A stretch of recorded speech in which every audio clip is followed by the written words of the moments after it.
Praise the Lord. Can we just settle down po before we have communion? Continue to allow yourself to receive the blessings of His presence. And for those who are joining us via Rock, we also pray that you also have your elements with you. Yung pong tinapay at katas ng ubas, or any type of juice that you have, for us to come together and be reminded of the power of the work of Jesus Christ. God is good.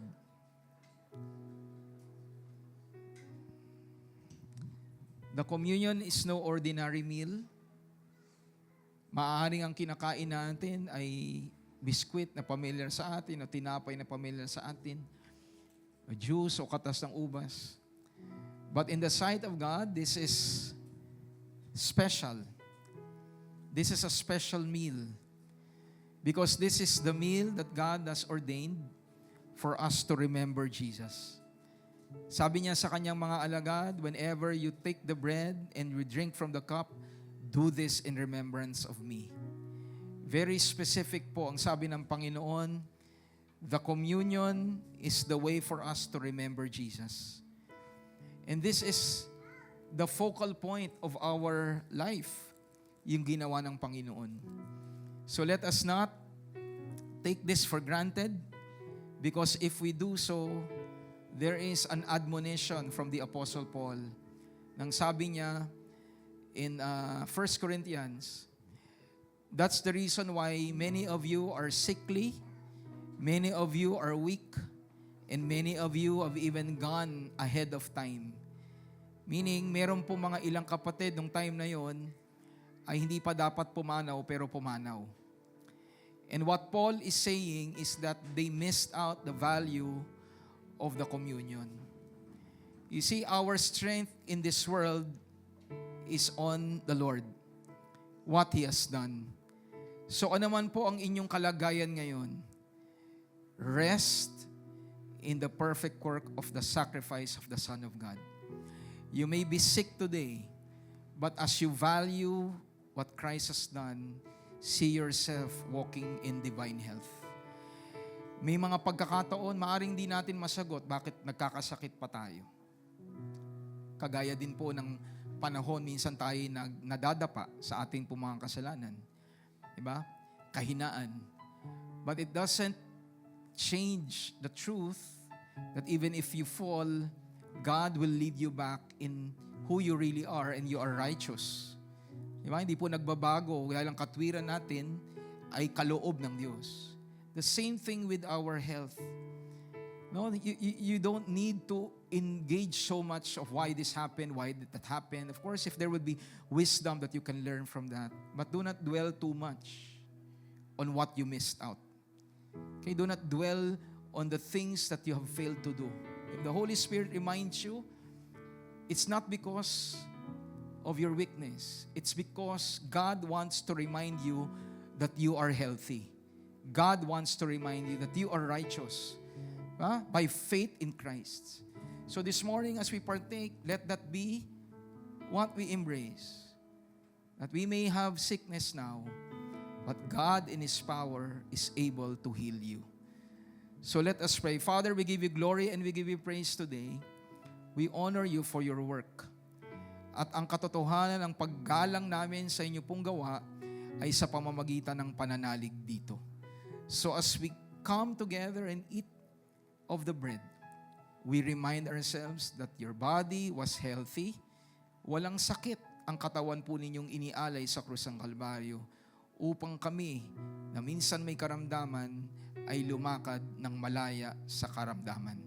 So we thank you so much that today that we serve a healthy God.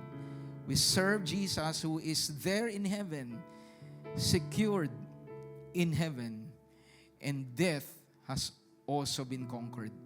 So we thank you today. In Jesus Christ's name, amen and amen. Let's all partake by faith and focus yourself on Jesus.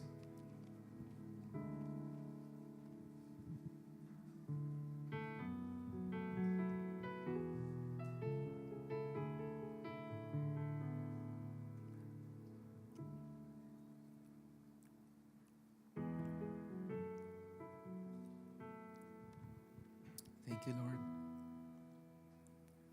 As we partake from the cup, we thank you, Lord, that you have cleansed us from all our sins, past, present, and future. That's why we are secured. And those who believe in you will walk righteous lives because they are already righteous. We are already righteous. Your word is our life. Your word is what made us born again. And through the same word, hallelujah, that you have bestowed, given to us, we will walk in righteousness because that is who we are now in Christ Jesus. Being able to choose your will over our own will. In Jesus Christ's name, amen. Let's all partake by faith. Thank you, Jesus. Right now, can I request quickly anyone who would like to receive prayer? If you are sick, stand up sa inyong kinalalagyan and we will pray together. We will pray. Hallelujah. Thank you, Jesus. As we are praying, pwede po bang kayo po mismo, if there is something in your body na nagbabother sa inyo, kung puso po yan, ilagay po ninyo ang kamay po ninyo sa inyo pong puso, kung balikat yan, san man yan, just place your hand over the sick portion of your body as I pray for you. Father, we give you glory and we give you praise as your people act on faith according to your word and according to what you have done.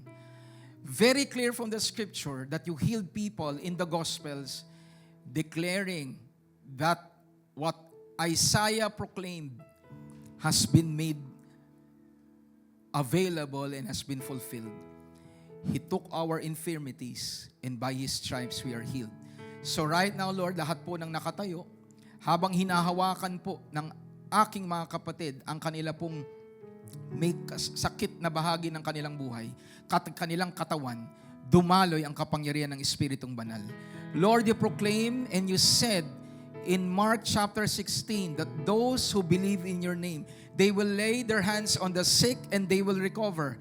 So as God's people who are standing firm, Panginoon, sa iyong ginawa, as my brothers and sisters, dinadantay ang kanilang kamay sa kanilang masakit na bahagi ng katawan, dumaloy ang kapangyarihan nyo sa kanilang mga buhay. Dumaloy, Panginoon. Madama nila, hallelujah, ang kapangyarihan na dumadaloy ngayon, Panginoon, sa kanilang pangangatawan.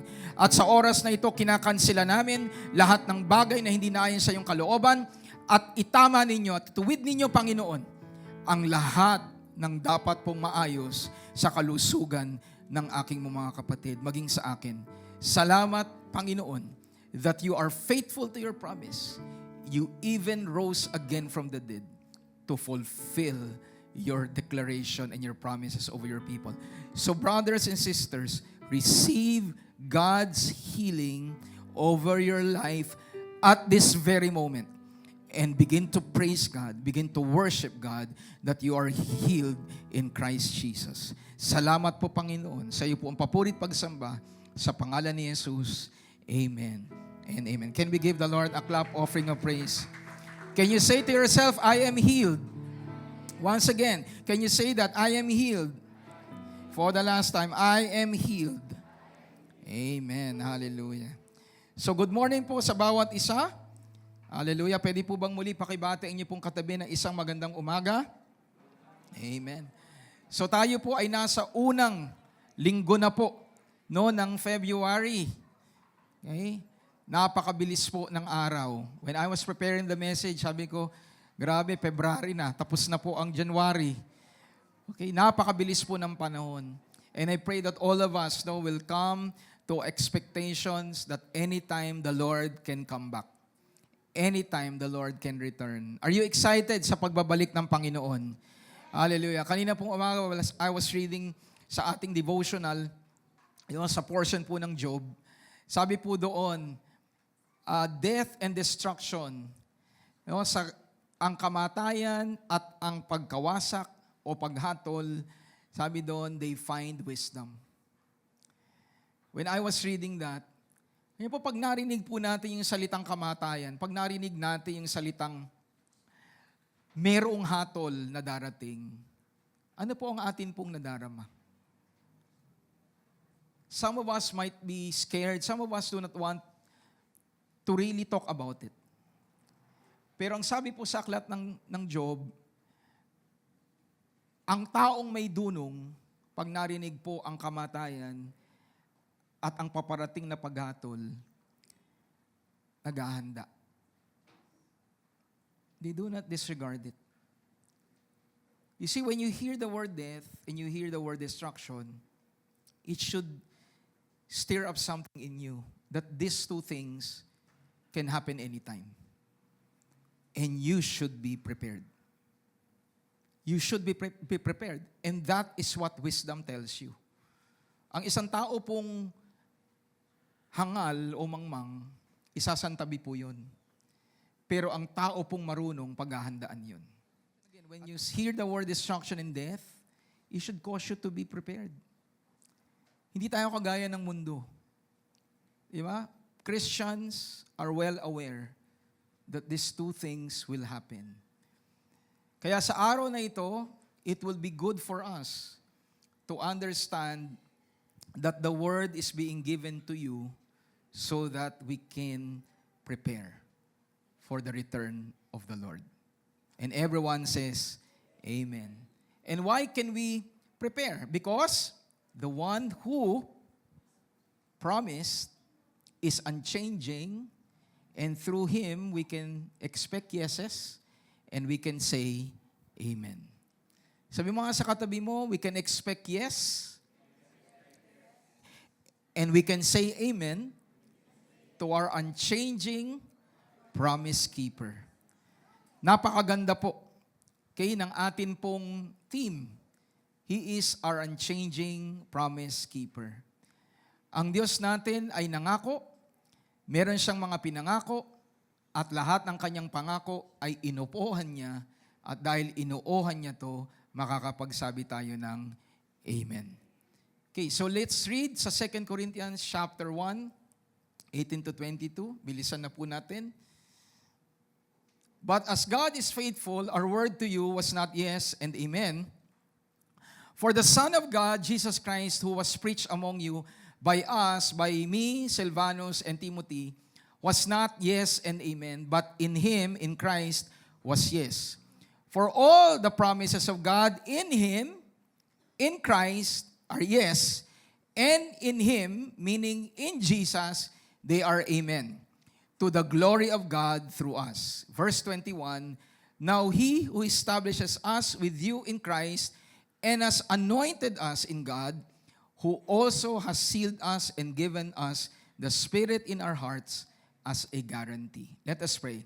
Father, we give you glory and we give you praise today as we come together and hear not just your words, but hear your voice. I pray that your people will be transformed and we will live according to who we are in Christ Jesus. Lord, everything has been done. Everything has been prepared for us. And all we need to do, by your grace, is to believe you. So today as we hear, maging bukas ang amin pong, hindi lang mga tengang pisikal, lalong-lalo na ang aming mga spiritual na pandinig.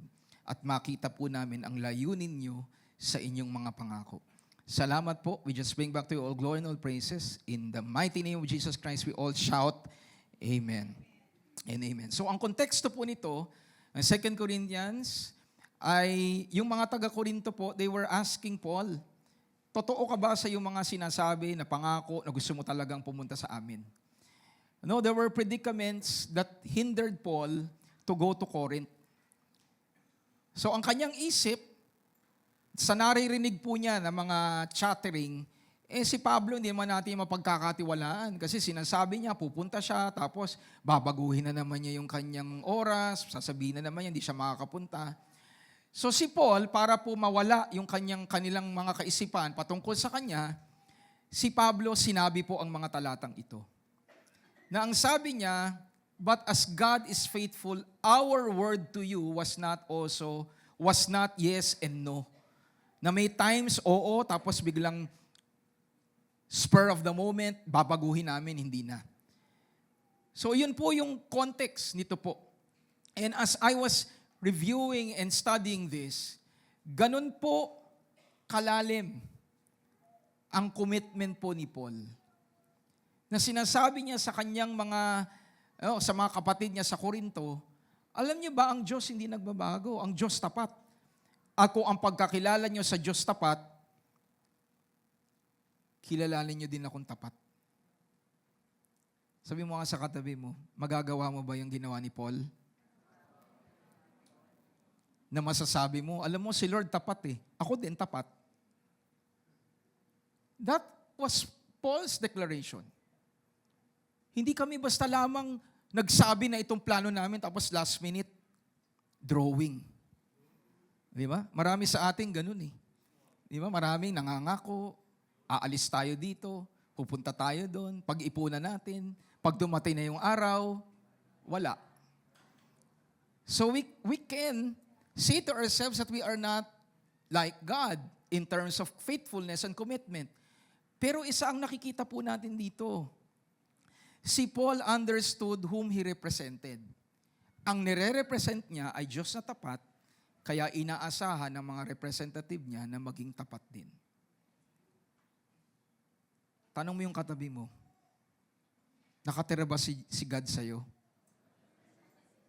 Ano sagot niya? Amen? O biglang ngayon mahina na? And I want you to look at it sa context ng New Covenant. Ano ibig sabihin nun? Sa context ng New Covenant, kung ang Diyos tapat at ang Diyos ay nasa iyo, pwede ka ding maging tapat. You can now see yourself to be faithful. Diba? Pwede mo nang tignan ng sarili mo, Lord, yung old nature ko na lagi ako nangangako, lagi ako nagsasabi nito, diba? Na hindi ko naman tinutupad. Yun ay lumang ko ng pagkatao. Ang bagong pagkatao na meron ako, pag nagbigay ako ng salita, tinutupad ko. Dahil yun ang Diyos na nasa sa akin. Palakpakan nga natin ang ating Panginoon. So this is not part of what I would like to emphasize dahil ang focus natin ay ang Diyos na tapat. Pero let this be an eye-opener to everyone. If we proclaim that God is the one who is faithful, let us learn to be faithful also. And the truth is, pwede mong sabihin sa sarili mo, tapat ako. Gagawin ko kung ano sinabi ko. Nag-commit ako kay Lord, gagawin ko dahil bago na ako. Can you hear an amen? Okay? So, I pray that that is something that will be stirred up sa heart natin. But as we focus on the lesson, it's not about you. It's all about God who is faithful. At anong sabi po dyan? Siya na nga ako in verse 20, for all the promises of God in Christ are yes, and in Christ they are amen to the glory of God through us. So we can say, basahin lang natin sa Tagalog, verse 20, sapagkat kahit gaano man karami ang pangako ng Diyos, tutuparin niyang lahat ito sa pamamagitan ni Kristo. Kaya nga, masasabi natin na tapat ang Diyos at ito'y nakapagbibigay ng kapurihan sa Kanya. So we can consider ourselves to be truly blessed today. Why? Because God has given you and I, tayong lahat, we have been given by God promises which are all guaranteed. Meron pong laman ang mga pangako ng Diyos. Hindi lang po siya basta salita. The promises of God are all guaranteed. Pakisabi nga sa iyong katabi, lahat ng pangako ng Diyos ay garantisado. Tiyak siya. Nasa saan ang mga pangako ng Diyos? Saan natin matutuklasan ang pangako niya? Nasa salita niya. Napakarami pong pangako ng Diyos. Nawa po tuklasin natin. Alamin natin ang kanyang salita. Araw-araw. Di ba kung ikaw po ay meron pong natanggap na testamento na naglalaman ng lahat ng kayamanang ibinibigay sa iyo, ano gagawin mo doon? Ilalagay lang sa vault? Ano gagawin po natin doon sa testamentong naglalaman lahat ng pagpapalang meron ka? Hindi utang ang nakalagay. Di ba, biyaya? Araw-araw siguro baka nakalagay sa, di ba, sa salamin. Saan ka lahat nando doon, pinapaalala mo sa sarili mo, ito meron ka, ito meron ka. Every day, you will remind yourself of the blessings that you have written sa will. And I tell you mga kapatid, the Bible contains all of God's promises. Hallelujah. Again, review tayo. Pag narinig natin at nag-a-agree tayo sa ating narinig, ano po ginagawa natin? Ayan. Amen. Excited tayo. Pag sinabing amen, hallelujah, you agree with what is being proclaimed. But as we proceed, gusto ko munang i-define yung word na promises. What does promises mean? In Greek, it is epangelia. Epangelia is a summons or a promise. At sa context dito, it is the act of promising. It is a promise given or to be given. So ano po ang ibig sabihin ng epangelya? Hindi lang po ito basta pangako. The context really of epangelya is to act of a promise. To act on a promise. So pag tayo'y nakarinig ng pangako, yun po ba ay salita lang? Ano ba ang nakapaloob sa pangako? Pag sinabi pag meron kang narinig na pangako, ikaw ay aking ililibre. Di ba? Ikaw ay aking pakakainin hanggang mabusog. Yun po ba ay salita lang? Ano ang laman nun? Merong kang inaasang aksyon sa nagbigay ng pangako. Can I hear an amen? So the same thing with God. Kung meron tayong tinanggap na pangako, nakapaloob doon ang commitment ng Diyos na gawin kung ano yung kanyang sinabi. That is why you're truly blessed. Because what you have are not just words. Remember, epangelya is containing the commitment. It contains what you can expect from the one giving the promise. At sa ating pinag-aaralan, wala pong iba ito kundi ang ating pong Diyos. Alam niyo po, when you study po ito pong word na ito, and you will be blessed. Literally, epangelya is announcing what is fitting or appropriate. Pag sinabi pong epangelya or pangako, pagdideklara kung ano yung nararapat. Literally, that is the meaning of epangelya. Ideklara kung ano yung nararapat. So pag ikaw ay nakatanggap ng pangako sa Diyos, ano ibig sabihin nun? Merong nakikita ang Diyos sa iyo na nararapat mong maranasan. That is the meaning of epangelya. So pag sinabi ng Panginoon, binibigyan ko kayo ng pangako ng kaligtasan, ano ibig sabihin nun? Ang nais ng Diyos, maligtas tayo.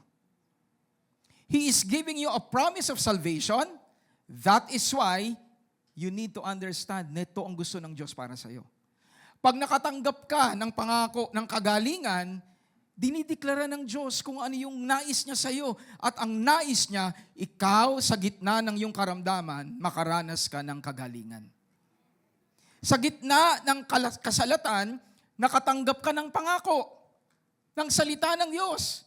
Sinasabi ng Panginoon sa iyo, hindi ka dapat mag-alala dahil ang Diyos mo ay nagko-commit na hindi ka pagkukulangin at itutustos lahat ng iyong kailangan. A promise is what is fitting for you.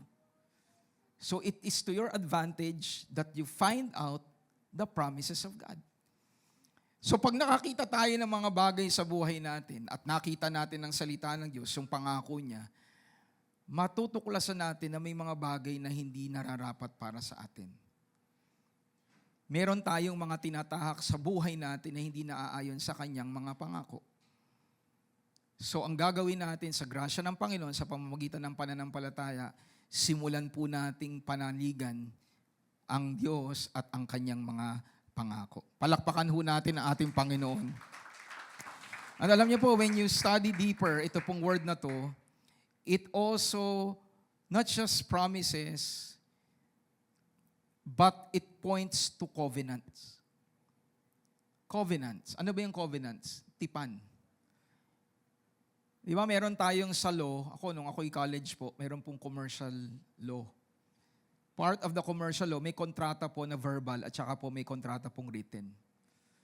Alam natin, parehas dapat binding ang verbal at saka po ang written. Pero alam natin dahil ang tao po'y hindi na pagkakatiwalaan, normally ginagawa natin, isinusulat natin. Nilalagay natin sa kontrata o tipan. Kagaya po sa mag-asawa, hindi po tayo settled, di ba, na sinabi lang ng liligaw sa'yo na mahal ka. Patunayan mo, pakasalan mo ko. Tama ba ako? Tama ba ako? Kaya tayo bilang mga mananampalataya, we resist yung pong sistema ng mundo. Okay na lang yung live-in. That is never God's will. God honors marriage. And if you truly love the person, you will marry the person. And if you are not yet sure, then pray about it. Because God honors covenants. And one of the primary covenants that He honors is marriage. Amen ba sa lahat ng may asawa dito? Parang ang hina. Amen. You honor your covenant. Okay, sa mga young adults naman na nandito, huwag kayong magmamadali. Di ba? Or if you really are sure, huwag niyo nang patagalin. Di ba? If you're already in a marrying age, hallelujah.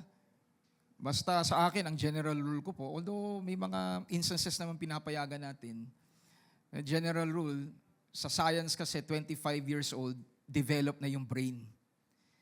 Kaya nga po, even sa law natin, hindi nyo na kailangan ng parental advice o parental consent pag age 25 na kayo. Kaya we will, based on human anatomy, kung age 25 ka na and you are in the proper of life, sa grace ni God, pag-pray nyo, huwag nyo nang patagalin, okay, magpakasal na kayo. Ba't ba tayo napunta dyan? Ewan ko, kung baka may kinakausap si Lord sa inyo. Si pastor naman handa hong magkasal kahit pa sa Mindanao nyo gusto magpakasal. Amen. Hallelujah. Basta, bibilan nyo ako ng airplane. Hindi pala, ng airplane ticket. Diba? So going back, God honors covenants. So hindi lamang po ba sa promises, Epanggelia are covenants coming from God. And actually, this is a legal term. Ito pong Epanggelia is a legal term. It's an officially sanctioned covenant or promise. Di ba? Pag meron kang kontrata, you can go to the court. Legal yun lalo na notarized pa. Ganon din po ang tingin ng Diyos sa atin. God wants us to understand that He gave you and me a covenant and He wants us to believe na ang kanyang mga tipan ay kanyang tutuparin. Palakpakan nga natin ang ating Panginoon. And for those who are familiar sa sa Greek word po ng good news or gospel, Epanggelia, synonymous po yung good news sa Evangelion. Evangelion, which means the gospel. The gospel and then the promises. So pag tayo may pangako, consider it good news. Pag may tinanggap kang pangako galing sa Diyos, yun ay bahagi ng kanyang mabuting balita sa iyo. Sino po dito ang nais makatanggap ng mabuting balita? Sino dito ang nais makatanggap ng pangako? Sa dami ng pangako, pastor, ang gusto ko na ngayon matupad yung pangako. Diba? Marami tayong naririnig na pangako sa asawa mo, sa sarili mo, nangako ka. Diba? Sa Diyos nangako ka. Pero marami dyan, hindi natin natutupad. Pero ang Diyos, pag nagbigay ng pangako, yon ay mabuting balita dahil walang pangako ang Diyos na hindi niya tinutupad. And the purpose of the promises, nilagay po dyan ni Pastor Mel, they were given to set order in your life. Alam niyo po ba ang pangako ng Diyos, binigay niya yun, hindi para tayo mag-happy-happy. Binigay niya yon dahil meron siyang gustong ayusin sa buhay mo. Kung ikaw ay lito, nagbigay siya ng pangako, manalangin ka, at ang iyong mga kabagabagan mawawala, at ang papalit ay ang kapayapaan ng Diyos na gagwardya sa isip mo at puso mo. So nakikita ng Panginoon, meron kang dinadalang kabigatan. Sabi ng Panginoon, lumapit kayo na nabibigatan. So He doesn't want you to be heavily laden. Ayaw niya na ikaw ay laging parang kawawa. Nais ng Panginoon, ibigay mo sa Kanya ang iyong kabigatan. Kaya may pangako siya. He wants to set order in your life. Sino po nakakasunod? So every time that you read the promises of God, it is God telling you, I want you to experience godly order. Kanina umaga when I woke up, the Lord reminded me of this very powerful reminder. In your life, one of the greatest blessings that you can ever receive in your life is correction. Correction is one of the greatest blessings that you can receive. Because if you will not be corrected, you are bound for destruction. Pero pag ikaw ay magpapatuwid, magpapatama, pinagpala ka dahil nilalagay ka sa buhay na mayroong pong ganap na biyaya at pagpapala. So do not resist correction. Do not resist rebuke. Because it is one of the greatest blessings that you will ever receive in your life. And everyone says, Amen. Kaninang umaga I mentioned, sa isang bata pong hindi tinuruan ng magulang, pinabayaan. Sino po ang mag-a-agree kay Pastor Mel? Ang batang pinabayaan, generally speaking, wala pong umaalalay, wala pong nagtuturo, walang gumagabay, sigurado po, paglaki po niyan, hindi po sa wasto. Tama po ba si Pastor Mel? Mga kabataan na nandito? Puro pala kayo mga kabataan dyan, ha? Hallelujah. Di ba? Kung hindi kayo tinuruan ng iyong mga magulang, pinabayaan lang kayo, sa tingin po niyo, magiging maayos kayo? Hindi. Bakit? Walang nag-correct. Tayo bilang mga anak ng Diyos, we need to embrace correction. We need to embrace it with open arms. Let's not resist it. Let us welcome it. Because when you welcome correction, when you welcome the order of God in your life, God is telling you, you are bound for blessings, you are bound for greater things compared to where you are now. Because you are submitting to my correction. You're submitting to my word. Can we give the Lord a clap offering of praise? Hallelujah. And let us look at the intent of God. Bakit siya may purpose? O bakit natin pwedeng tayuan ang kanyang mga pangako? And the key to that is understanding the purpose of the promises. Grace and peace, basahin na po natin sa Tagalog, sumainyo nawa ang higit pang biyaya at kapayapaan dahil sa pagkakilala nyo sa ating Diyos at Panginoong Hesukristo. Ang kapangyarihan ng Diyos ang nagbigay sa atin ng lahat. Sabi nga natin, lahat. Sabi ni Peter, who is Peter? Sino po si Pedro? Hindi po siya sabongero. Di ba? Si Pedro ay ang part of the circle of Jesus. Maraming pagkakataon, nandoon po si Peter, James, and John. So si Pedro, alam niya, sinasabi niya. Sabi mo nga sa katabi mo, si Pedro, alam ang sinasabi. Anong sinabi niya? Ang kapangyarihan ng Diyos, nagbigay sa atin ng iilan. Ng kakaunti. Ng lahat ng kailangan natin para mamuhay ng may kabanalan. Sa English po, for the divine power of God has given to us all. Sabi nga natin, all. All things that pertain to life and godliness. The power of God has made available for you and me all things that pertain to your life and to how you will live a godly life. Are you listening po? God knows everything that you need. God knows everything that I need. And God also knows what I need to live holy.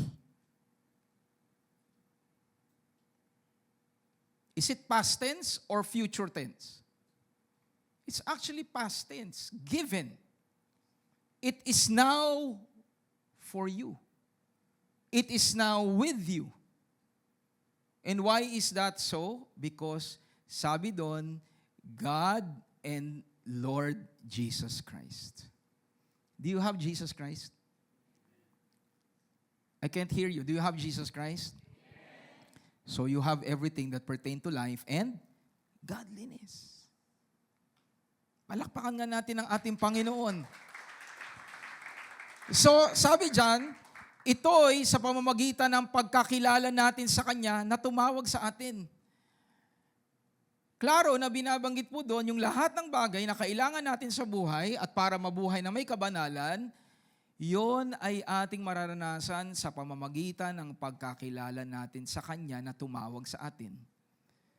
So the more that you know God, the more that you know who God is, the more you know who Christ is, the Holy Spirit is in your life, the more that you will be able to walk in completeness. The more you don't need to run after so many things. Only one. God, Jesus Christ. And all things will be taken care of. Amen po. Tinawag niya tayo sa pamamagitan ng kapangyarihan niya at kabutihan niya. At sa pamamagitan din nito, ipinagkaloob niya sa atin ang mahalaga at dakila niyang mga pangako. At binanggit ni Peter ang dahilan kaya niya tayo binigyan ng mga mahalaga at dakilang pangako. Ginawa niya ito para saan po ang mga pangako? Para makabahagi tayo saan? Sa kabanalan ng Diyos. At matakasan natin ang mapanirang pagnanasa na umiiral sa mundong ito. You see, the lust of the world will never bring you to goodness. The more that you pursue the lust, the temptations of the world, it will never do you good. At ito po ang sinasabi sa atin ng Panginoon sa araw na to. Hindi natin kailangang kuhanin ang alok ng mundo. Hindi natin kinakailangang uuhan ang ideology o filosofiya ng mundong ito. Dahil ang Diyos ang nakakaalam, ang tunay na nakabubuti sa atin. Siya ang nakakaunawa kung anong nakabubuti sa iyo. At papaano natin matutuklasan yon? Pag alamin natin ang kanyang mga pangako. Pag alamin natin ang kanya pong mga salita. That is what will lead you to life. And a life that is blessed. Are you following me? Tayo bilang mga Kristiyano, it's not a choice between sometimes the world, sometimes God. Ang isang Kristiyano ang pinipili lagi ang Diyos. And the reason why so many people, kanina umaga lang naging reminder ni Lord sa akin to while I was preparing. The reason why we have been constantly struggling with our flesh is because you have not died in your flesh. Alam niyo po, napaka-powerful na reminder nun. pag ang isang lumang pagkatao ay tunay na nga patay, may magagawa po ba patay? I need your answer, church. May magagawa po ba ang patay?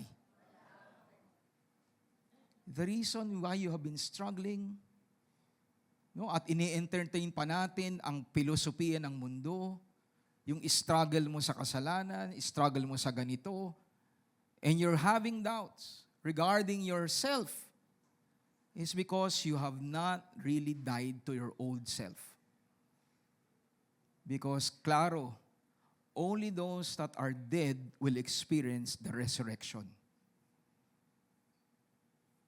Let me say that again. Yung mga patay lamang ang binubuhay muli. Kaya pag tayo'y buhay pa sa sarili nating pagkatao, it will be difficult to live a new life. But if you totally regard yourself to be, I am dead to my old self, I am dead to my past, I am dead to what the world tells me or dictates upon me, that is the time that you will truly experience the resurrection power of the Lord Jesus Christ. Can we give the Lord a clap offering of praise? I heard nga po a podcast of a professor in Liberty. I don't know if you've watched that video. He was or she was actually a lesbian, and now she's actually married to a pastor, and she is a professor in a Christian seminary or school. I believe Liberty yung pangalan. Sabi niya, being homosexual, being lesbian, may be part of my biography, but it is not part of my nature. Naging bahagi, oo, ng buhay niya, yung maling sistemang yun. Pero sabi niya, dahil kay Kristo, hindi ko kinikilala na yun ako. Kung ano ang nilikha ng Diyos sa akin, yun ang tatayuan ko. You might be, alam niyo po, kanina pong umaga, I didn't say this sa first celebration. You will never hear a thief Christian. I'm a Christian pero magnanakaw ako. You will never hear, di ba? That I'm a Christian pero I am a liar. Meron na po ba kayong narinig na ganun? I'm a Christian but I'm also a murderer. You're a Christian, period. There is no such thing as dual citizenship when you're a Christian. You are no longer a thief. You're no longer a murderer. You're no longer a liar. You are now new in Christ. And kanina umaga, the Holy Spirit was speaking to me. There is no such thing as gray Christian. There's no such thing as lesbian Christian. There's no such thing as homosexual Christian. There is only one Christian. Someone who has been set free by the power of Jesus Christ, by the love of the Father, and by the power of the Holy Spirit. If you're a Christian, you're a Christian. You're a Christian, you are free to serve God. And everyone says, Amen. Can we give the Lord a clap offering of praise? So if you have been struggling, again, this is a powerful word of God to you. You have been struggling with that sin because you are not yet dead to that sin. Are you listening? So, Pastor, how do I die from that sin? Well, stay firm in who you are in Christ. Believe, I'm no longer that. I surrender this to the Lord.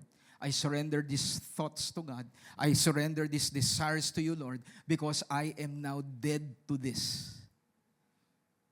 And you're the one who is now alive in me. And this applies to all aspects of your life.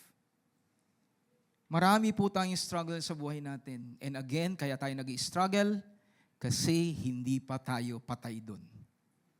But if you are already dead to that, Romans chapter 6, how can you live in sin if you are already dead to sin? Diba? Sabi ni Paul, paano natin sasabihin na mamumuhay ka pa sa kasalanan kung ikaw ay patay na doon? Ang patay, wala nang magagawa. So sa araw na ito, mga kapatid, ang tanong ngayon, paano tayo mapamumuhay doon sa bagong pagkatao natin? Ang sagot doon, yung mga pangako ng Diyos na binitawan niya sa iyo. You have God's promises. And everyone shouts, Amen. Pakilakasan nga po, everyone shouts, Amen. So the purpose of God's promises is for us to be living in holiness. Tanong ko po sa inyo, gusto po ba ng Diyos na lumakad tayo na may kabanalan? Ulitin ko po yung tanong, nandito po sa kanan. Naniniwala po ba kayo na nais ng Panginoon na tayo lumakad na may kabanalan?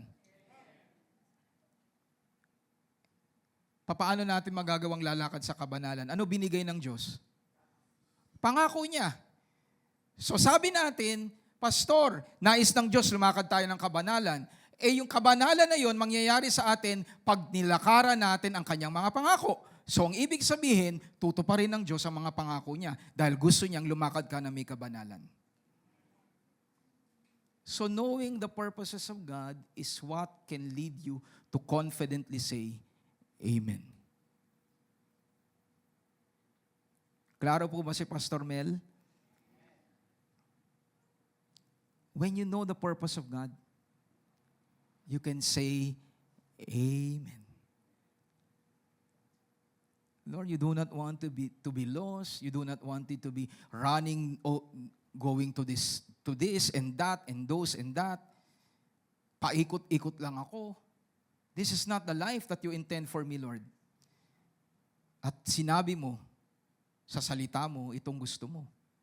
Maaaring merong hirap, maaaring merong makipot na daan na lalakaran ko, pero okay lang. Kasi alam ko naman, ikaw ang nagsosustain sa akin hanggang makarating ako sa dulo. So you can confidently say to God, Amen, you will help me. You will never fail me. You will never leave me. You will never forsake me. You will always provide for me. You will care for me. Never will you forsake your children. Because you want me to continue until the end. Sabi mo nga sa katabi mo, salamat. Nakapagsimula ka. Pero ang mahalaga, magkita tayo sa dulo. Diba? Tama po ba si Pastor Mel? Salamat, nandito ka ngayon. Salamat, di ba, nagpapatuloy ka ngayon. Pero ang nais ng Diyos, makita tayo hanggang dulo. Can we give the Lord a clap offering of praise? And what can we now, knowing that we know the purpose of God, we can now shout, Amen! What does Amen mean? Amen mean truly, verily, Amen. This word is oftentimes placed at the end of sentences, and it means, so let it be, or simply, so it is, so be it, and may it be fulfilled. Sabi ni Lord, mga pangako ko, lahat yan, yes. O yes na pala lahat ng pangako ni Lord eh. So, Amen. Wala nang duda na lahat ng kanyang ipinangako, tinupad niya at tutuparin niya. Kaya ang magiging reply na natin kay Lord is a big sound of Amen. Sabi mo sa katabi mo, nakailang Amen ka na ngayon? Diba? Binilang nyo ba? Kung nakailang Amen na kayo. Praise God. At ito pong word na to, when you go to the counterpart sa Hebrew Old Testament, the word Amen means steadfast or sure. Ano po ba ibig sabihin ng steadfast? Pag steadfast po, tuloy-tuloy, hindi nagbabago. Constant. Yun ang ibig sabihin ng steadfast. At ang ibig sabihin po ng word na ito in Hebrew, represent sure or certain. So ano po ang mga pangako ng Diyos? They are now yes. Ibig sabihin, what God promised before, He will do it now.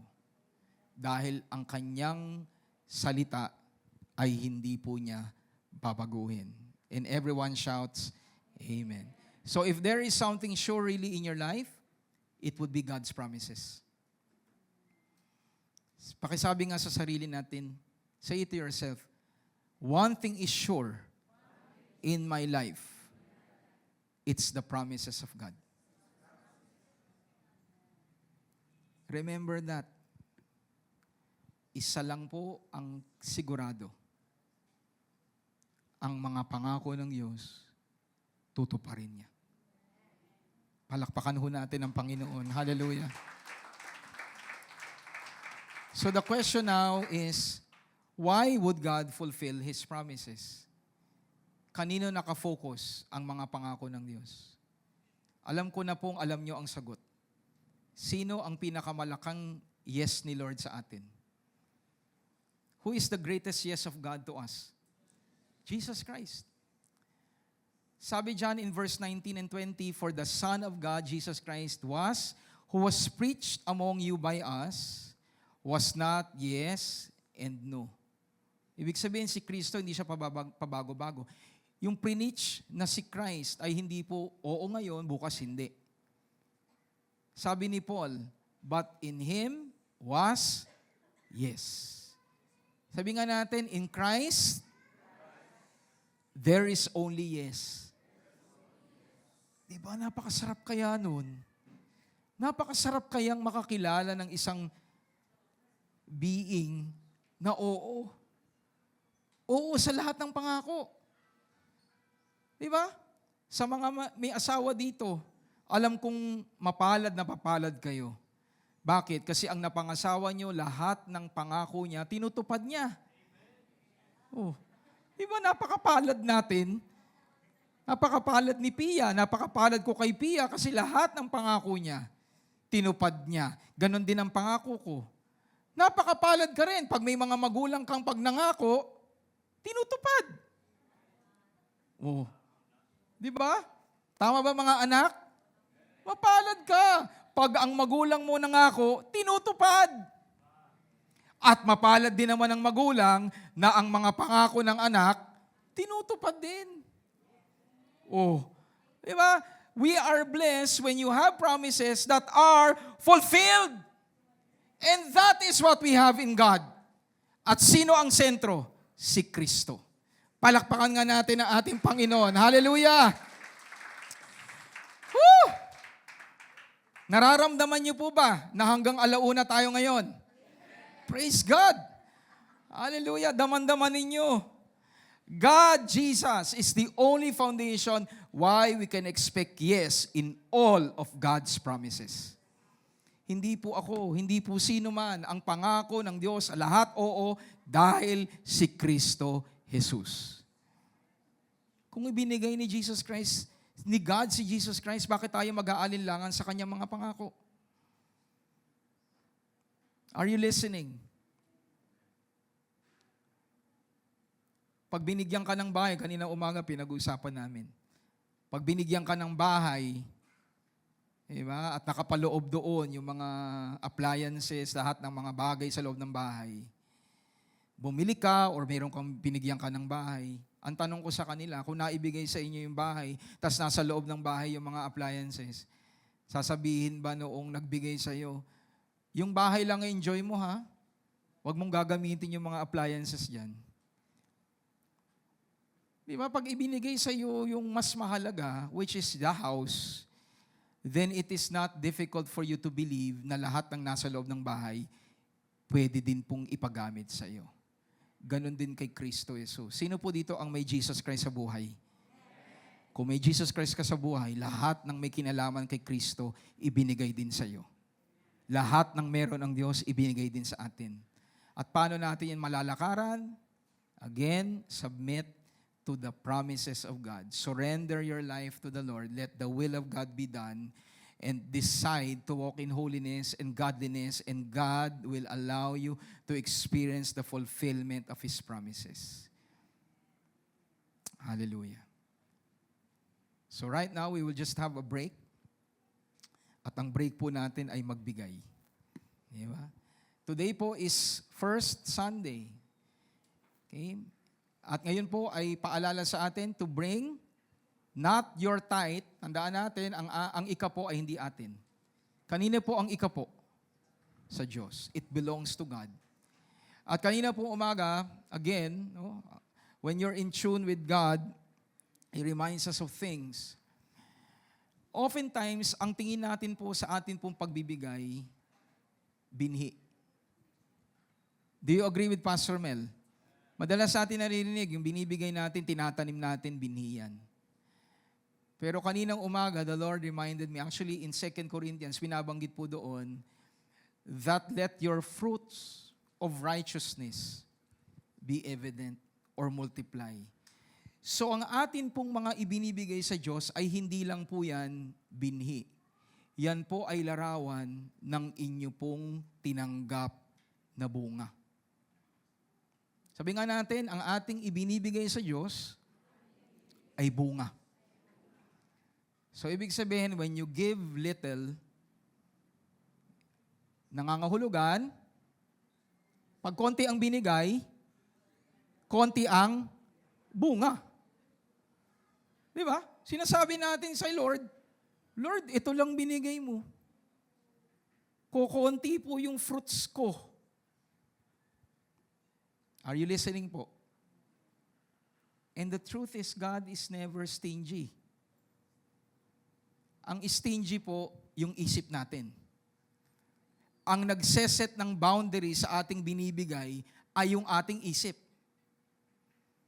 Pero kung nakikita natin na ang ating ibinibigay sa Diyos ay hindi lang binhi, kung hindi reflection ito kung gaano ka pinagpala ng Diyos. Sino dito ang saganang pinagpala ng Panginoon?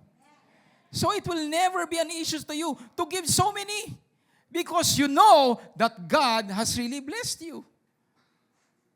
At may mga pagkakataon pa po sa buhay natin that you will step out in faith, uunahan mo yung alam mong padating. There was a time, actually last month, sabi ko, Lord, uunahan ko po. I haven't received it, but I'm going to bring and I'm going to sow and give my tenth. Because I know it will come. So kahit na hindi ko pa hawak, ibinigay ko na kay Lord. At alam niyo po, si Lord tapat. He will not fail you. Because you know that your God is never stingy. God is a faithful God. And kanina binabagin ni Pastor Mel, dying to your old nature. Sabi mo nga sa katabi mo, dying to your old self. Kasama po sa namatay sa ating pagkatao, yung pagigipong maramot. The God whom you serve is a generous God. So every time na ikaw ay maho-hold back na magtatanim sa kaharian ng Panginoon, sabihin mo sa sarili mo, hindi na ako dati. Dati ako makalkula. Dati ako kuripot. Dati ako ganito. Pero ako'y bago na. Ako'y mapagbigay na mananampalataya. And every time na may opportunity, I am the very first person na gusto kong magtanim. Gusto kong magpakita ng kabutihan ng Diyos sa buhay ko. That is who you are. When we talk about struggling of your old self, hindi lang po yung bisyo. It is your trust in money. It is your confidence on material things. Pinalaya tayo dyan ng Diyos. And everyone shouts, Amen. So let us pray to God. Father, we give you glory and we give you praise. Today we are standing firm in the promises that you have given, that you are the owner of all things. That in your graciousness we can even sow in anticipation of a harvest. That is the faith that you have given to your people. So sa araw na ito, Panginoon, this is the first Sunday of the month, and we are giving to you what rightly belongs to you. The tenth, the tithe, is not ours, it is yours. and we honor your word that every time that we give, every time that we surrender something to you, you are giving you the opportunity to multiply. So we thank you and we honor you this afternoon. In Jesus Christ's name, amen and amen. So let us give to God with a cheerful heart. And for those who would want to give online, you may do so. Hallelujah. Thank you, Jas. So paalala po sa atin, lahat po ng SMVPs, 2 o'clock po, we have our SMVP vibe. Okay? And I would like to have a report, no? Although may mga pictures naman po tayo kahapon. Alam niyo po, napakamatagumpay po sa biyaya ng Panginoon yung mga nangyari pong city ministries kahapon sa Manila, Mandaluyong po at saka po sa Taguig, Pateros. Palakpakan naman ho natin ang atin pong Panginoon. Alam niyo po, God has really opened opportunities for the people of God. Ako po'y part ng chat group po ng LAMP and chat group po ng Fire Up Ministry. At kitang-kita po, daman-dama ko po yung kagalakan po sa puso po ng mga humayo. At ako po, kahit wala ako sa field, but I am connected with them in prayer, nakikita ko po yung mga opportunities na ginawa po ng Lord sa buhay po ng ating po mga kapatid. So I just declare over your life na one of the crowning goodness na ibinibigay ng Diyos sa atin ay patuloy na suportahan ang paghayo po. Suportahan po ang pagpapalaganap ng mabuting balita. Okay? And let us be a channel really, not just in money, but if you will have the opportunity to join us in prayer, to join us, especially even going out, set aside time, sign up. Actually, last day na po ngayon, no? Sa mga SMVPs po, mga gusto pong mag-apply ng SMVP, this is the last, okay, for the first half of the year. Dapat po yan sarado na. Okay? Pero so that we can really start to disciple people. Pero sa message ng Panginoon last week, you are still being given the chance. Sign up now, not tomorrow, but sign up now. When? When are we supposed to sign up? Today. Teka lang, Pastor. Tapusin mo muna yung mensahe mo. Okay? Sign up and be part of God's servants. Can we give the Lord a clap offering of praise? Hallelujah. So let's now proceed. Why now can we say amen to God in Christ? Sabi natin, all of God's promises, they are now yes. But the question is, why can we say amen? Ano po ibig sabihin ng amen? So be it. Let it be done. Okay? So there are 4 areas or 4 things that God does based on our text na nagiging katiyakan natin that really God will fulfill His promises in Christ. So we are guaranteed of God's promises only in Christ. In Him we respond, amen. Again, can we shout amen? Amen. So what does God do? Number 1, He assures. He assures things. Number 2, He mandates things. He establishes things. And 4th Sunday po of the month, we will find out that God nominates things. At yun po ay ayon po sa ating pong text. But today, I'll cover po assurance. Sabi nga po natin, God assures. Ano po yung salitang assure sa Tagalog? Tinitiyak niya. Ginagarantiyan niya. Okay? So again, we go to the text. But as God is faithful, our word to you was not yes and no, for all the promises of God in Christ are yes, and in Christ, amen, to the glory of God through us. So, pansinin po natin, yes, there are promises. But what is equally important are not just the promises, but the one who gave the promise. At ano po ang sabi? Sino nagbigay ng mga pangako? Ang Diyos na tapat.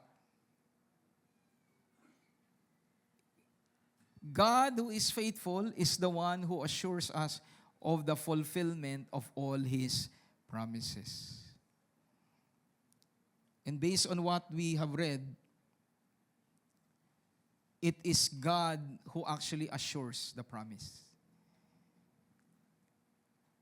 The assurance that actually God gives are not just simply the words, but Himself.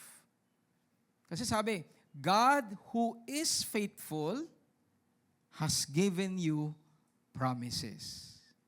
Sino naniniwala na higit sa pangako, napakahalaga kung sino ang nangako?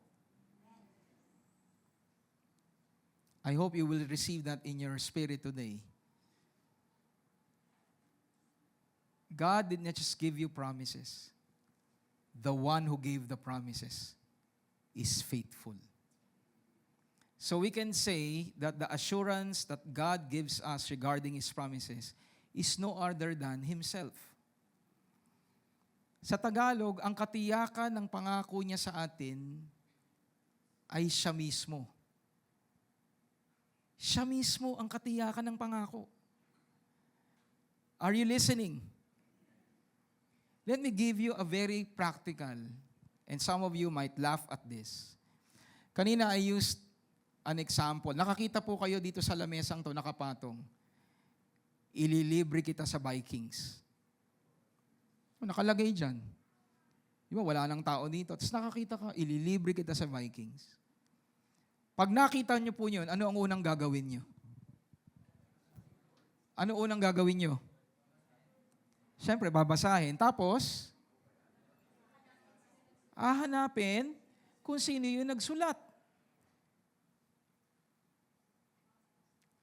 Hindi po ninyo dadalhin yung papel, pupunta ka kagad sa Vikings. Aalamin mo muna kung sino ang nagsulat. Tama ba?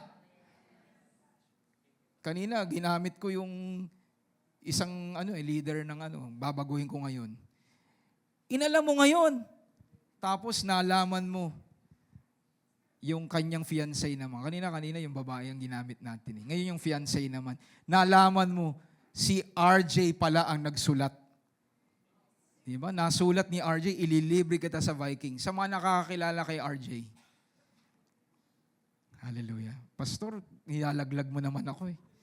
Hindi. Si RJ po ay masinop na mapapangasawa ni Juanita. Ayan. Di ba? Parang nakita mo, si RJ. Ano to? Prank to, no? Prank eh. Si RJ eh. Di ba? Okay lang ba tayo, RJ? Baka sabihin ni RJ, Pastor, meron ba akong kasalanan sa'yo? Ayan. Pero pag nalaman mo, hindi pala si RJ. Nalaman mo si Pastor Mel pala nagsulat nun. Oh. Maniniwala ba kayo? Siyempre. Di ba? So ano ngayon ang gusto kong i-point? Hindi lamang ninyo alam ang pangako niya. Ang napakahalaga kung sino ang nangako. Ang importante kung sino ang nagdeklara ng mga pangakong yon. At mga kapatid, ang nagdeklara ng mga pangako sa atin ay ang Diyos na tapat, na hindi siya pwedeng magsinungaling. Palakpakan nga natin ang ating Panginoon. Sige po, malakas sa palakpak para sa ating Diyos. I use an analogy regarding human beings. Kasi tayo, alam natin, may mga pagkakataon, no? Exaggeration lang naman yung aking, hindi naman sa lahat ng, baka naman lahat ng isulat ko dyan, paniwalaan nyo. Diba? Pero ang point ko dito, may mga pagkakataon po tayo, may mga salita tayong hindi po katugma sa gusto nating gawin. Pero ang Diyos, ang salita niya at siya, iisa. When you have the Word of God, you will know who God is. Are you listening po? You don't see God, but you have His Word. At sabi sa Bible, the Word of God and God, they are one. So when you know the Word of God, you know God. When you know God, it means you know His words. Hallelujah.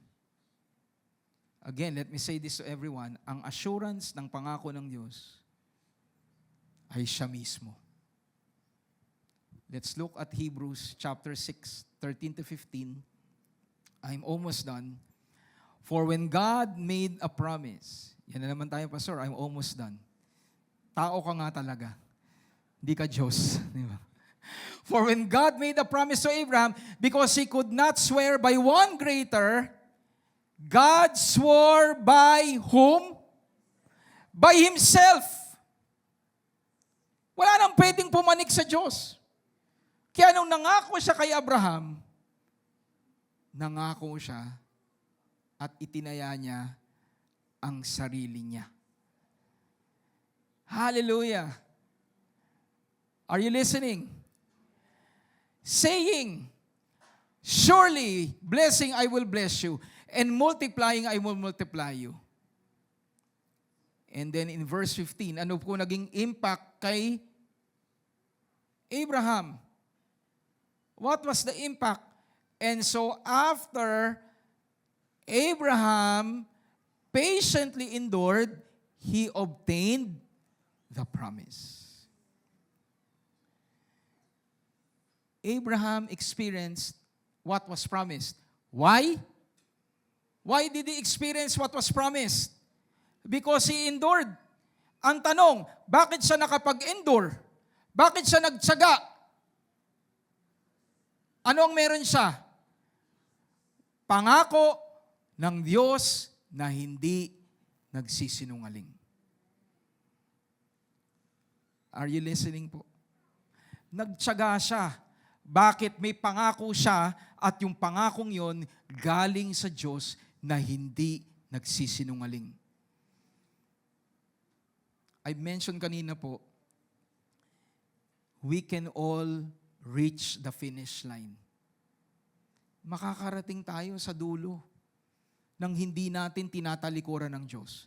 Hindi dahil meron kang self-will power. Hindi dahil tsatsagain ko lang ito. That will never be enough. Your motivation why you can continue until the end is because you have promises coming from God who will never lie. Amen po. Palakpakan nga natin ang ating Panginoon. Hallelujah. So we can persevere. Sabi mo nga sa katabi mo, we can persevere. Ano yung persevere? Magtiyaga. Pwede tayong magtiyaga, holding on to God's promises and experience them eventually because He is faithful. Tignan mo nga yung katabi mo. Mukha ba siyang nagtsatsaga? O mukhang pagod? You can be motivated to reach until the end. Why? Because you have promises coming from God who will never lie. Let's end with this. Yan ang iniintay namin, Pastor. Kaya kanina pa kami nagtsatsaga. Nanunumpa ang mga tao sa pangalan ng Diyos na mas makahihigit sa kanila para paniwalaan sila at wala ng pag-usapan pa. Of course, hindi na natin po ito ginagawa ngayon. Pero dati, nung tayo po'y wala pa sa Panginoon, di ba, ginagamit natin ng pangalan ng Diyos. Ano po sinasabi natin dati? Swear to God. Tutuparin ko yan, swear to God. Di ba? So pag narinig na yung kausap mo, si God na ginagamit niya, wala na tayong pag-uusapan. Tama po ba? So iyan po ay ginamit po sa Bible. Pero sabi mo sa katabi mo, do not use the name of God in vain. Di ba? Verse 17, ganito rin ang ginawa ng Diyos noon sa mga taong pinangakuan niya. Ipinakita niya sa kanila sa pamamagitan ng panunumpa na tutuparin niya ang pangako niya. So tanong, may pangako ba ang Diyos? Ano ginawa niya sa pangako niya? Nanumpa pa siya. Sabi natin, ang Diyos pag nangako tinutupad. Pero para matigil lang ang pagdududa, nanumpa pa siya. Napakabuti po ni Lord, di ba? Is God good? He did not only give you promises, He gave you an oath. At ang oath niya, nakasalalay ang sarili niya. Pangalan niya. Ang ginamit niya. Kaya sa verse 18, ang dalawang bagay na ito, ano po yung dalawang bagay? Basahin po natin, ang pangako niya at panunumpa niya. Dalawang bagay po, promises and oath. At sabi ng Bible, hindi magbabago ang pangako niya, hindi rin magbabago ang panunumpa niya. Grabe po si Lord, no? Dual sword. Dual-edged sword. Kaya nga sabi ng Hebrews chapter 4, the Word of God is like a sword. Double-edged. Kasi binabanggit dyan, may pangako na, may panunumpa pa. Palakpakan nga natin ang ating Panginoon. At hindi siya magbabago at hindi pang pagpapatuloy. Dahil hindi magagawang magsinungaling nino ng Diyos. Sabi mo nga sa katabi mo, hindi magagawa ng Diyos na magsinungaling. Hallelujah! Only God can promise that. I will never lie. Kaya tayong mga nagpakalinga sa Kanya ay may matibay na pag-asang pinanghahawakan na gagawin niya ang pinangako niya sa atin. Again, the assurance of God's promises is no other than God Himself. How much do you know God? Tanong mo yung katabi mo, how much do you know God? Because church, and I say this also to myself, every time that I preach, it's also a reminder to me who preaches. How do I truly believe that God will never lie? Because when you know that the one who promised to you will never lie, you will never ever compromise. You will continue to trust God. Amen. Sabi nga po dito sa English, and I'll end with this, who have fled for refuge to lay hold of the hope that is set before us. Ano po tayo, pag tayo'y nanalig sa pangapangako at pinanumpaan ng Diyos, ituring mo ang sarili mo na nasa isang posisyon na hindi ka matitinag. God will constantly protect you and He will never cause anything to happen to you that is not according to God's will. You will reach the end because God is faithful. And everyone shouts, Amen. So God, our God, will never lie. He gave both His promises and oath in order to fulfill them. Nagbigay siya ng kanyang mga pangako at panunumpa at tandaan natin, hindi niya kayang magsinungaling. He gave promises to fulfill them. He gave you an oath to fulfill them. Nung pong Thursday ba yun? While I was at home, I experienced something, no? Sabi ko, parang meron ako nararamdaman. So I went and checked my blood pressure. And it actually went up. Una po, 140. Tapos, hanggang sa pumanik po siya, hanggang 160 over 100 nung pong Thursday. So, the Lord has taught me sa mga ganung mga sitwasyon through the doctor. Sa mga ganyan po, just eat. Drink lots of water. And what I've realized, do not allow yourself to be scared. Pero sometimes when you are faced with that predicament, hindi po naiiwasan. Di ba, na talagang gumaganan po. Tapos po, bumababa siya, tapos papanik na naman. So may mga times pa nga, yung unang reading ko, umabot ng 180 eh. 180 over almost 100 po. So, at sa pag nag-BBP po, no, do not be alarmed. No? Ang turo po sa akin is always do it twice or thrice. At yung gitna, even yung dulo, that will be your final. Minsan pumapanik po ang BP because you're scared, di ba? So, going back to what I was experiencing and sharing, so ganun po. So, tubig, punta sa CR, no? Hanggang ganun po yung naging sistema. Tapos pumapanik pa rin siya. Pero hindi ko po tinatawagan si Pia, hindi ko sinasabi kay Carissa. I was just there alone, managing what was happening. And it finally came to me na sabi ko, meron po akong medicine. Sabi ng doktor, once a day mo lang inumin, but if there's really a need for you to do it, just drink another one. So I finally drank one, and then nakatulog po ako, and then pagising ko po, ay 100/66. So, ganun po yung naging BP. First reading. Tapos po pumanik na naman sa 147. Sabi ko kay Pia, gabi na yun eh. Sabi ko kay Pia, tumataas siya. I cannot figure out what's happening. Ayun po, bumaba po kami, kumain kami. Tapos po, I told Carissa and Pia, pray for me. And they prayed for me. Si Pia po dito, hinawakan niya ako dito sa ulo, si Carissa dito. And while they were praying for me, and I told them this, sabi ko, kay Carissa, naramdaman ko po yung init ni Lord through her hand. At ganun din po kay Pia. At yung naging declaration po ni Pia sa akin, lahat ng mga major arteries ng katawan mo, dito sa stomach pa, siguro lumalaki na, di ba?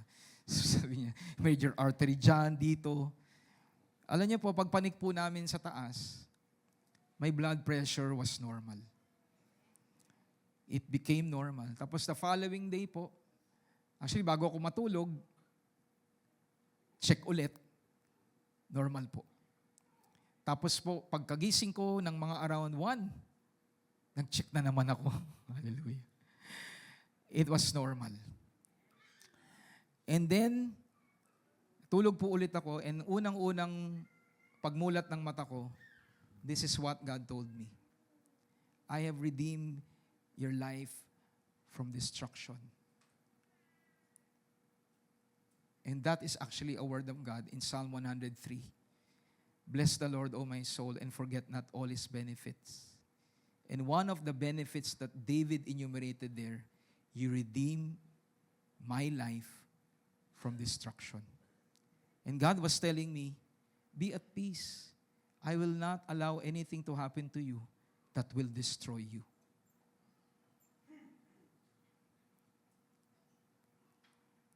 Church, how deep do you know God? And God is willing to reveal Himself sa iyo. And the way He does it is by you giving due value to His Word. Do not allow anything to rob you of listening to the promises of God. Do not allow anything, kahit na gaano pa yan inaalok ng mundo, to rob you of the opportunity to hear the Word of God. And in your current situation, meditate on it daily. And everyone says, Amen. Palakpakan ho natin ang ating Panginoon. Hallelujah. Regarding the Word of God, additional tip. Nung kahapon po, naglilinis po ako ng gulay. Kailangan kasi bumalik tayo ulit sa gulay. Diba? Na-realize ko po while I was doing that. Sabi nga ni Carissa, ano na naman yun? Diba, sabi ni Carissa. Ako mahilig ako sa mga experiences sa buhay. Meron tinuturo si Lord sa akin. Sabi ni Carissa sa akin, ano yun, Daddy? Ganun siya. Sabi ko, alam niyo po, do not be contented with restaurants. Alam niyo po, when you go to church, restaurant to eh. Diba? The Word of God that you listen, it's like going to the restaurant on a Sunday. Well prepared. Diba? May appetizer na. May middle course pa. May dessert pa. May drink pa. Yan ang naririnig ninyo pag linggo. Pero pinaalala ng Panginoon sa akin, you do not live only through restaurant food. Iba po ang ginagawa sa buhay mo pag ikaw mismo ang nagpe-prepare ng kakainin mo. Do you agree? Iba po ang nagiging impact pag ikaw ang nagluto. Hinugasan mo, pinakuluan mo, at kinakain mo. Iba ang nagiging impact sa buhay mo. Ganon din ang salita ng Diyos. Salamat, may mga pastor na nagtuturo sa inyo, pero matuto po kayong kumain sa sarili nyo. Pagtiyagaan ninyo ang salita ng Diyos, basahin nyo, buklatin ninyo, and ask God, Lord, what do you want to say to me? And you will really grow and mature as a Christian. And everyone shouts, Amen. Can we give the Lord a clap offering of praise? Hallelujah. So we are guaranteed of God's promises. Again, only in Christ and in Him we can respond, Amen. Because God assures, He mandates, He establishes, and He nominates you and me. Can we all rise up?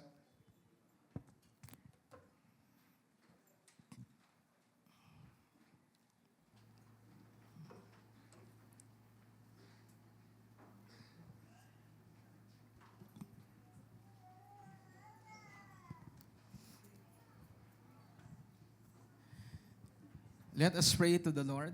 Focus yourself on God and not just the outer man.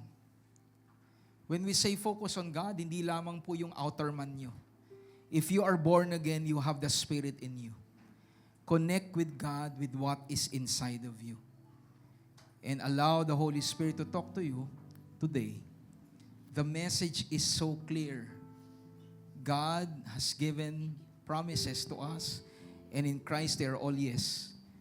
But God doesn't want you to stop in knowing na ang mga pangako niya ay yes. He wants you to say, Amen. Let's say to God today, we believe in you, so be it. Let your word be done in my life. Let not my will, but yours alone be done. And as we sing this song to God, which I know many of you know, let us just feel the presence of God in this place. Thank you, Jesus. Oh, hallelujah. We want to sing to you in spirit and in truth. Oh, Rabashanda Rabakila Randalabasiki Randalabasi. Thank you, Lord. You are here, moving in our midst. I worship you. I worship you. You are here, working in this place. Amen. We believe it. Worship you. I worship you. Working every heart. I worship you. I worship you. You are here, healing every heart. I worship you. I worship you. Everyone. You are waymaker, miracle worker, promise keeper, light in the darkness. My God, that is who you are. You are. Hallelujah. You are waymaker, miracle worker, promise keeper, light in the darkness. My God, that is who you are. You are here, turning lives around. I worship you. I worship you. You are here, mending every heart. I worship you. I worship you. For you are. You are waymaker, miracle worker, promise keeper, light in the darkness. My God, that is who you are. You are. You are waymaker, miracle worker, promise keeper, light in the darkness. My God, that is who you are. Come on, let's lift up our voice to the Lord. You are waymaker, miracle worker, promise keeper, light in the darkness, my God, that is who you are. For you are Waymaker, miracle worker, promise keeper, Hallelujah. light in the darkness, my God, that is who you are. You are waymaker, miracle worker, promise keeper, light in the darkness, my God, that is who you are. That is who you are. That is who you are. That is who you are. That is who you are. Yes, Jesus. Even when I don't see it, you're working. Even when I don't feel it, you're working. You never stop working. You never stop working. Come on, in your circumstances, Even when focus I don't on the see Lord. it, you're working. Hallelujah. The one who promised is faithful. And His assurance is no other than You never Himself. stop working. He never stops You never working. stop, you never stop working. Even when I don't see it, you're working. Even when I don't feel it, you're working. You never stop working. You never stop working. Come on. Even when I don't see it, you're working. Even when I don't feel it, you're working. You never stop working. You never stop working. Even when I don't see it, you're working. Even when I don't feel it, you're working. You never stop working. You never stop working. Even when I don't see it, you're working. Even when I don't feel it, you're working. You never stop working. You never stop. Come on, Waymaker. Waymaker, miracle worker, promise keeper, light in the darkness, my God, that is who you are. Waymaker, miracle worker, promise keeper, light in the darkness, my God, that is who you are. Hallelujah. You are Waymaker. Waymaker, miracle worker, promise keeper, light in the darkness, my God, that is who you are. For the last time to the Lord. Hallelujah. Waymaker, miracle worker, promise keeper, light in the darkness, my God, that is who you are. That is who you are. That is who you are. That is who you are.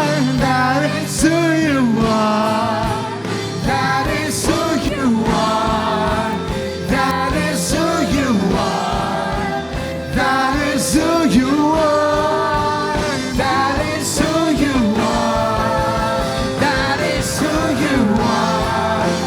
That is who you are. That is who you are. That is who you are.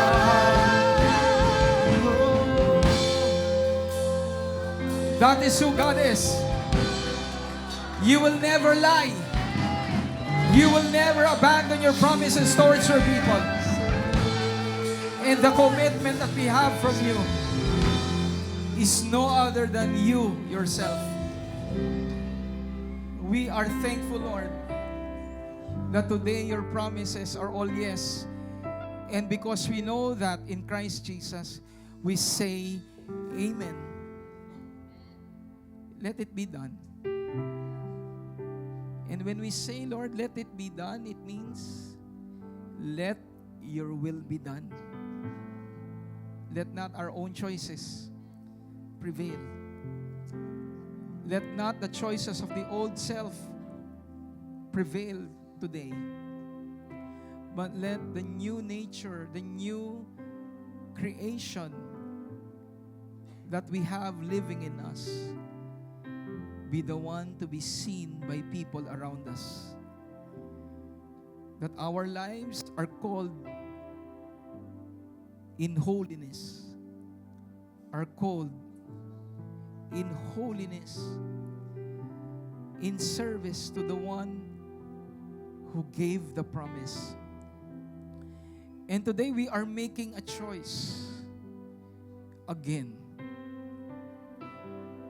Be the Lord, be the God of our lives. Can we all lift up our hands towards God? And can we all say this coming from our heart? God, my Father, let not my will be done, but yours be done.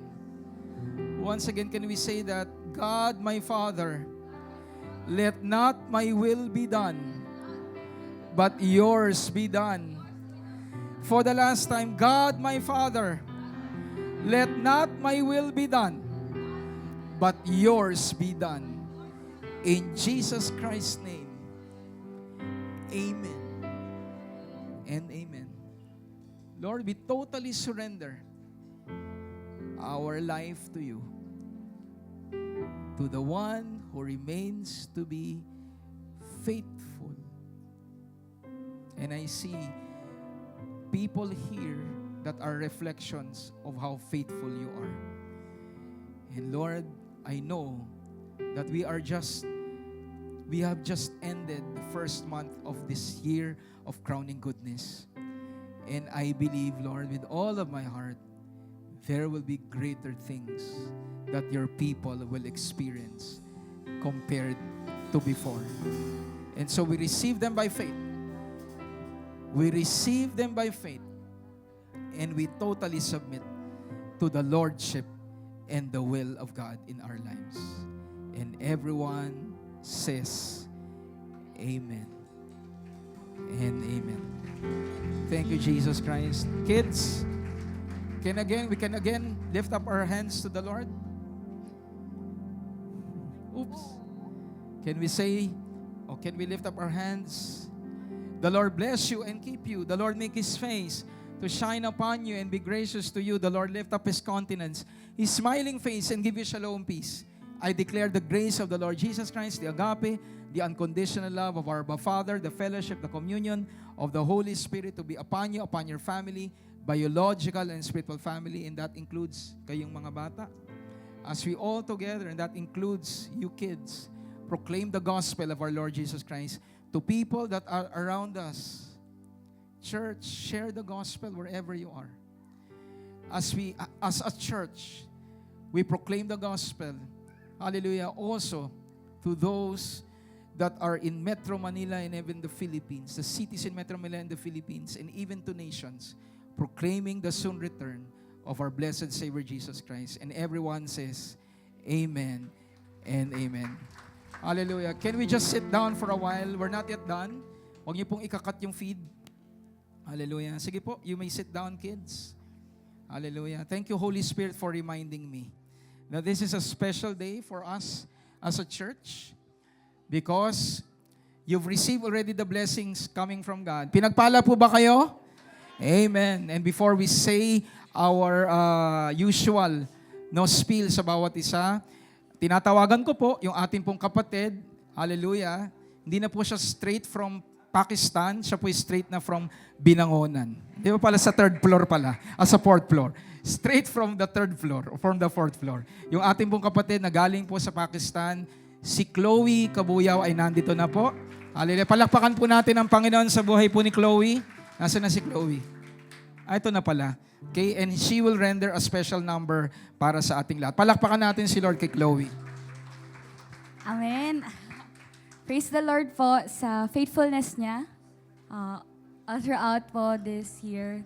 And as I render this song po, this worship song, I want to share a short background of what the message of the song means. So this is a song of the Iranian church where all the Christians, the churches in these nations, they are really experiencing a lot persecution, experiencing a lot of hardships and suffering. But even despite that suffering, this became their prayer and their cry out to God to really open the heavens doors and truly let the Spirit set their hearts on fire. So just like sa word ng Lord today, as we really place our trust in God, He is our one who will keep His promise that even what God has allowed me to witness in the nation of Pakistan, these souls who are once sitting in the shadow of death, they will truly receive the life-transforming power of our Lord Jesus Christ. For this is His promise that He will save all nations and He will bring them back to Him. Amen. So as we sing this song, let this also be our worship and our prayer. Amen. I lift my eyes and look to you, Lord, my Jesus, my Lord and my God. You bore my sins upon the cross. I give praise to you, my Savior King. I lift my hands and worship you, God, my Jesus, my Lord and my King. It's you alone that I desire. Come and take your place, my glorious King. Open the heavens, Lord, lead us to see your face. Spirit, come set our hearts on fire. All nations will bow down, worship and bless your name, glorious King, who is to come. Jesus.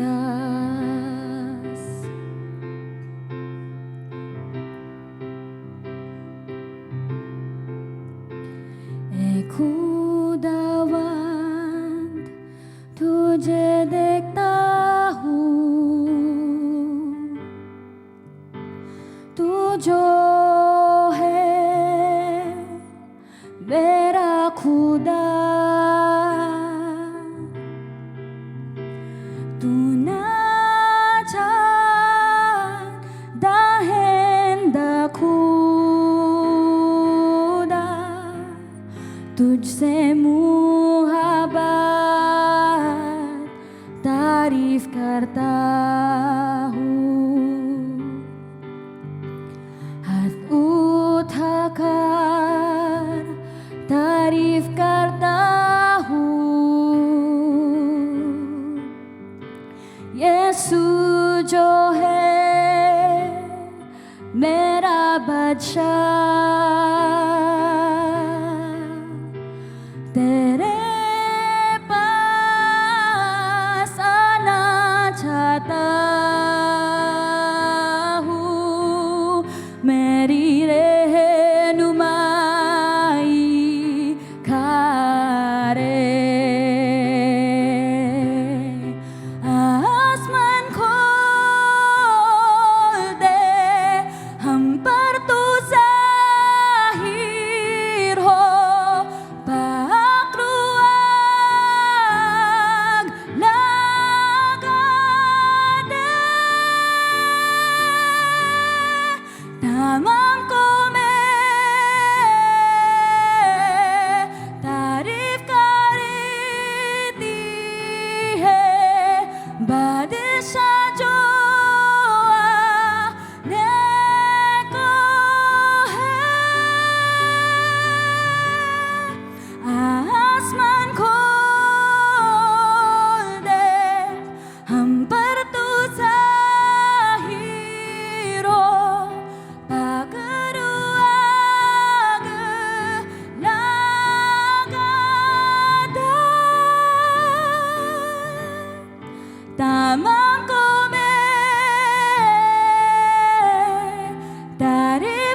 Amen. To God be the glory po. Once again, the best clap offering of praise to the Lord. Hallelujah. Alam niyo po, if we are to look at ourselves, we're relatively a small church. We are not like those mega churches. But one thing God has placed in our hearts, really the desire, not just to reach people. We are doing it Saturdays, we go to cities, and we are so blessed that God has opened doors for us to be able to send people to the 1040 window. And we are to be glad na tinuruan tayo ng Panginoon dyan. So I cannot overemphasize the need for us to constantly support. Sow your seeds. Be mindful and be wise of how you spend your money. God is not telling you not to enjoy things, but for us to disregard really how it is to be a blessing, to be able to send out. Right now po, meron po tayo mga kapatid that are preparing to go again to the 1040 window. So we cannot, again, Pastor Mel cannot overemphasize the need for you to pray to God. Be a channel of blessing. Sow your seeds. Diba? Do not be stingy because God is really changing lives when we are able to send out people. So in whatever state you are in, whether may need kayo sagana, always be mindful that the church that you are part of, the family that you are part of, values souls, not just within the four corners of this church, but even to cities, locally. Diba? And we actually send out, kagaya na po ni na Pastor Maki, they go and train in various places.